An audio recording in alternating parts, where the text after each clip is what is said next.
Good morning night po sa inyong lahat. Ako uli si JDB. Eto ho ngayon, meron pong isa na sa sumagot, no? At higit naman po yata na mas higit itong abogado, no, dating Chief Justice ng Korte Suprema.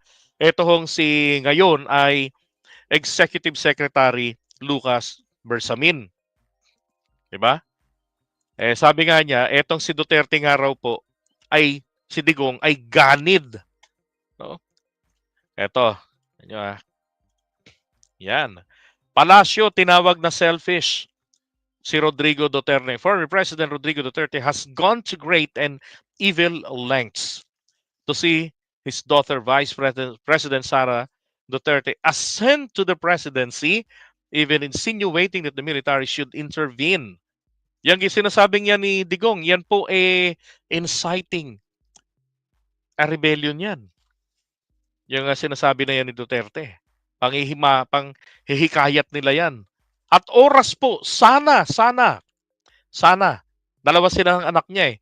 Dalawa silang nagnanawagan diyan sa mga state forces natin. Sana mangyari po yan na meron pong lumabas sa kalye dahil puro sa kanilang mind conditioning yung ganun-ganun nila na I'm a Filipino, 'di ba, for nothing. At meron pong mga taga Coast Guard, taga AFP, na pumapatol doon, nagpo-post ng ganon. At nakikinig ng paulit-ulit doon sa sinabi ni Duterte na yan noong hearing ng Quadcom. It's a mind conditioning at para rin sila ay gamitin sa panawagan na lumabas sa lansangan. At ito na nga po yun. Ako gusto ko lumabas sila. Nang sa ganon, makita nila ang epekto ng gagawin nila. They will be like Trillanes team. 'Di ba? Marami ang nakulong, nasira ang kinabukasan dahil po sa rebellion. Lumabas sila, lumantad sila at hingiin nila na ang pamilya Duterte ang bubuhay sa misis nila at sa mga kabit nila, pati sa mga anak-anak nila. Okay? Nang dahil lamang sa pagkampi sa mga Duterte. Na maliwanag na meron po kasing mabigat na bagahe na gustong mapagtakpan. Kaya lahat ng paraan mapabagsak ang ating Pangulo, maagaw ang kapangyarihan, ginagawa nila. Si Duterte ang nagpasimuno ng pulboronic issue ayon kay Maharlika yan, na siyang naglabas din ng pulboronic video. At yung pulburon na yan, hindi pa nga nagtatagal si PBBM sa pwesto, July pa lang yan kung di ako nagkakamali, niluluto na po nila yan sa BBM HQ nung may access pa po ang mga DDS doon. At kinukumbinsi ang mga BBM vloggers na isulong yan. Kaya nga nung nagwawala si Maharlika noon, minumura niya na yung mga malalaking mga vloggers dito na miyembro ng grupo. Na magsalita kayo, mga junanang kayo. So ito ngayon, si Bersamin po, pumalag na rin. 'Di ba? Dapat lang na magsalita si Bersamin. 'Di ba? Para saan pa naging executive secretary siya? At para makabawi rin po siya sa atin sa kanyang pagkiling sa China nung magdesisyon ang grupo nila na yung pinamumunuan niya yung New Maritime Council na magparamdam sa hindi magpapaalam sa ng RORE pero magpaparamdam, 'di ba? So this one is good job, nakabawi siya rito. And I'm expecting na ibabash ito, syempre, ng mga DDS. It's okay. This is a sign of loyalty, 'di ba? Sa sitting president at sa taong bayan. Ang malaking dagok lang nito kay Duterte kasi ito, dating Chief Justice ng ating bansa. At siya pa yung nag-appoint dito.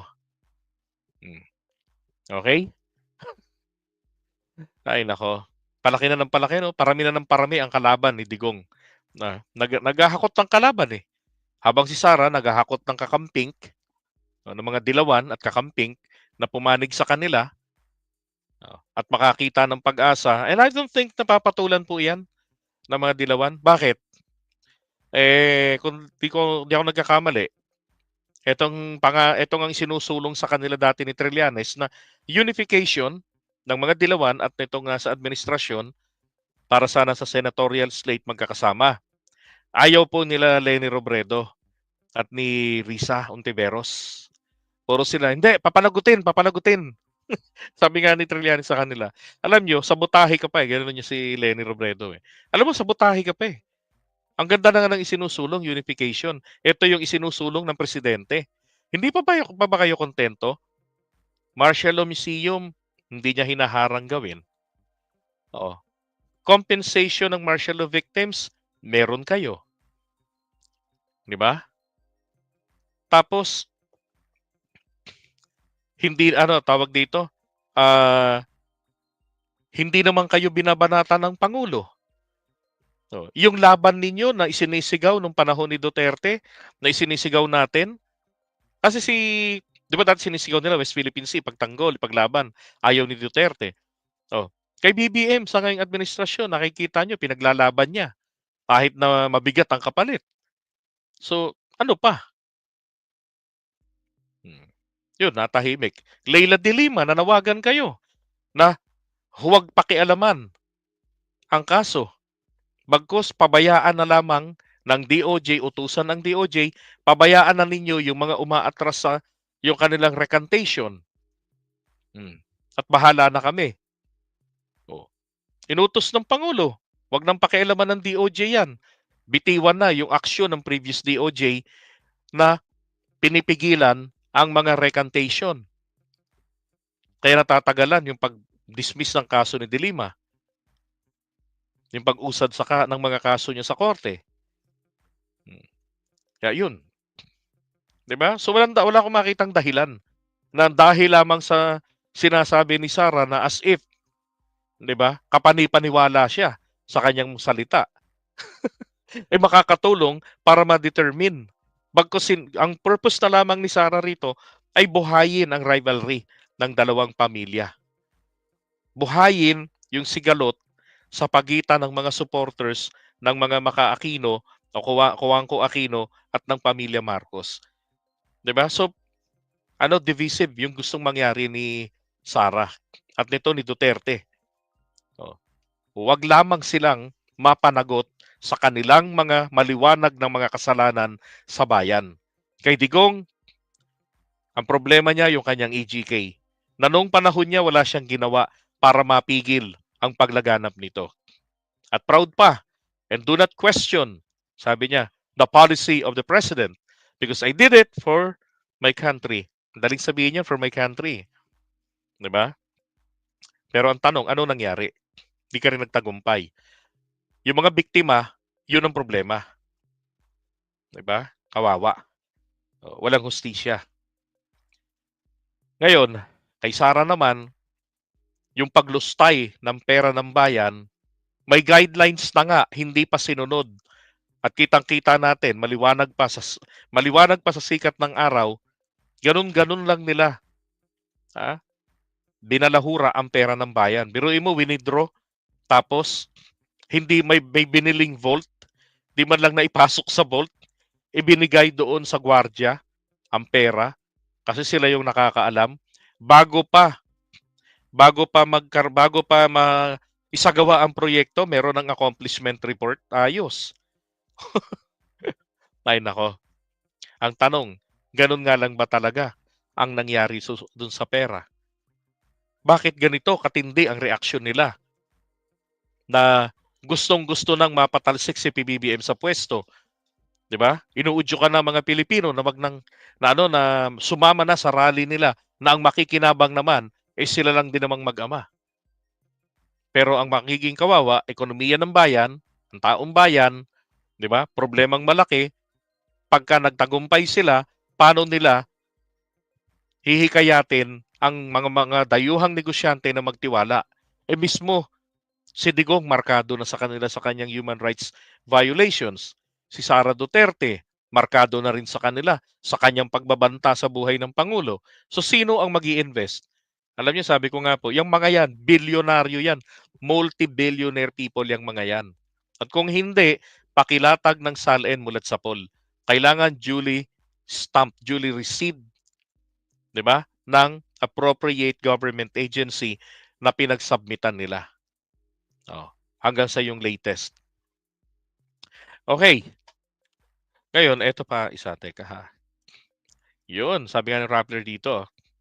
Duterte's latest attacks on the Marcos Jr. administration came in the wake of the congressional investigation into corruption scandal hounding his daughter, Vice President Sara Duterte. Nanawagan na po siya ng military action.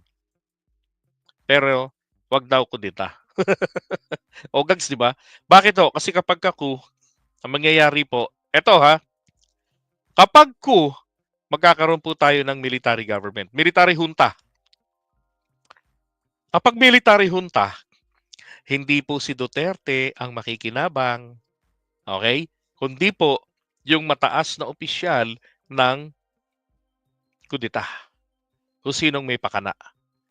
Yun po ang makikinabang. Siya po ang magpapatakbo ng pamahalaan. Papaano ngayon kung ito pong militar na to ay ayaw bitiwan ang kapangyarihan under ng military government, ng military junta? So, sila naman ang bubulabugin ni Digong. 'Di ba? Sila naman, ganon. Oh. At kung ibigay naman sa kanya ang kapangyarihan, ano ang mangyayari sa mga usapin ng lipunan? 'Di ba? Mapagtatakpan na lamang. 'Di ba? Ayaw niya ayaw niya po ng coup kasi di nakakasiguro na siya ang makikinabang. So ano pong military action ang kanyang hinihingi rito? Mag-declare ang mga militar ng pagbitiw ng kanilang suporta sa Pangulo ng Pilipinas. Ito po ay magsisilbing banta para sa ating presidente. Yun po ang ibig sabihin nun. Okay? Tapos siya, sabi niya, hindi naman ako nagpakudeta. Wala namang aksyon na nangyari. Kasi para roon sa rebellion, kailangan po, o yung inciting to sedition, kinakailangan po rito, meron pong mangyaring uprising. Merong lumabas sa lansangan, dala ang armas, at nagsisigaw ng pagpapabagsak sa pamahalaan. Pagka nangyari po yun, then, pasok sa banga. At pag nabigo, kulong ka digong. Yung mga gumawa at yung nag-udyok, yun po ang iniiwasan niya. Yeah, that's correct, DJ Gans. He was playing safe. Di ba? Magtatayo ako ng sari-sari store, mga chichirya titinda ko. Si Sarah endorser ko. Ay, nako.